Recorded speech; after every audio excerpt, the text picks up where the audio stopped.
Hi guess ഞാനപ്പോൾ ഇന്നെൻ്റെ വീട്ടിലേക്ക് പോന്ന കുറച്ച് കാലമായിട്ടുണ്ട് വീട്ടിലേക്ക് പോയിട്ട്. സോ അതിൻ്റെ ഒരു എക്സൈറ്റ്മെൻറ്റും പിന്നെ സംതിങ് സ്പെഷ്യൽ ഈ പ്രാവശ്യം ഉള്ള പോക്കിന്. അപ്പോൾ എല്ലാം കൂടി ഞാൻ ഭയങ്കര എക്സൈറ്റഡ് ആയിട്ടാണ് ഉള്ളത്.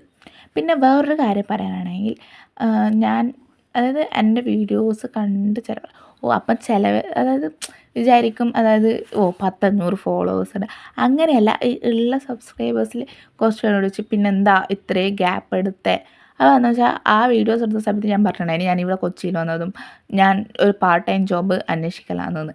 അപ്പോൾ അങ്ങനെ എനിക്ക് പണി കിട്ടി കഴിഞ്ഞപ്പം ക്ലാസ്, പണി, പഠിത്തം ഇത് എല്ലാം കൂടെ എനിക്ക് മാനേജ് ചെയ്യാൻ പറ്റില്ല. കാരണം പുതിയൊരു കാര്യം ഞാൻ ചെയ്യുന്നേ ഇത്രയും ടൈമിലുള്ള പണി, അപ്പം എല്ലാം കൂടെ എനിക്ക് മാനേജ് ചെയ്യാൻ പറ്റുന്നില്ല. പക്ഷേ ഇപ്പോൾ ആലോചിച്ചപ്പോൾ മനസ്സിലായി അത് കഴിഞ്ഞ് ഇത് ചെയ്യാമെന്ന് വെച്ചോക്കുമ്പം പറ്റില്ല. കാരണം അത് കഴിഞ്ഞ് ആകുമ്പോഴേക്ക് പഠിച്ചതിൻ്റെ എന്തെങ്കിലും ജോലിയും അങ്ങനെ ഒന്ന് കഴിഞ്ഞ് ഒന്ന് ചെയ്യാമെന്ന് വെച്ചെന്നാൽ അതങ്ങനെ നിൽക്കുകയുള്ളൂ.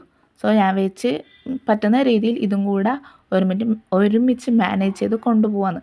കാരണം പഠിത്തം കഴിഞ്ഞ് ബാക്കി എല്ലാം കഴിഞ്ഞ് പാഷനിലേക്ക് എന്നാൽ അതവിടെ നിൽക്കത്തേ ഉള്ളൂ. അപ്പോൾ അങ്ങനെ ഞങ്ങൾ ഇറങ്ങി റെഡിയായി ട്രെയിനിൽ കയറി എത്താൻ നമുക്ക് ഇമ്മാതിരി തിരക്കാം. ബട്ട് ഞാൻ അതിൻ്റെ ഉള്ളിലൂടെ സാഹസികമായി പുറത്തിറങ്ങിയിട്ടുണ്ട്. ചൂടെടുത്ത് പണ്ടാരടിയാണ്. ഞാൻ വേഗം പോയി മുഖമെല്ലാം കഴുകി. ഇനി ഞാൻ ഓടിപ്പോകുന്നത് എങ്ങോട്ടാണെന്നല്ലേ ഞാൻ കാണിച്ചു തരാം. ഈ ഷോപ്പ് അത്ര ഒരു ഫേമസ് ഒന്നുമില്ല. പക്ഷേ എങ്കിൽ ഇതെന്ന് വെച്ചാൽ ഞങ്ങളെ ബസ് സ്റ്റാൻഡ്, തലശ്ശേരി ബസ് സ്റ്റാൻഡിലെ ഉള്ളിൽ വരുന്ന ഒരു ഷോപ്പാണ്. ഇവിടുത്തെ കോക്ടെയിലുകൾ ജ്യൂസും അടിപൊളിയാണ് ഗൈസ്.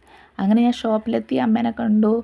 ഞാൻ നേരെ അമ്മേൻ്റെ ഷോപ്പിലാട്ടോ പോയത്. അമ്മക്കൊരു ചെറിയ സർപ്രൈസ്, കുട്ടി സർപ്രൈസ്. നമുക്ക് കണ്ടപ്പോൾ സന്തോഷി, എനിക്ക് സന്തോഷി. അങ്ങനെ അതെല്ലാം നമുക്ക് കൊടുത്ത് ഒരു ചെറിയ വാച്ച, അമ്മേൻ്റെ വാച്ച് ഞാൻ കിട്ടിയപ്പോൾ പൊട്ടിപ്പോയിട്ടുണ്ടായിരുന്നു. അപ്പം അതെല്ലാം ഞങ്ങൾ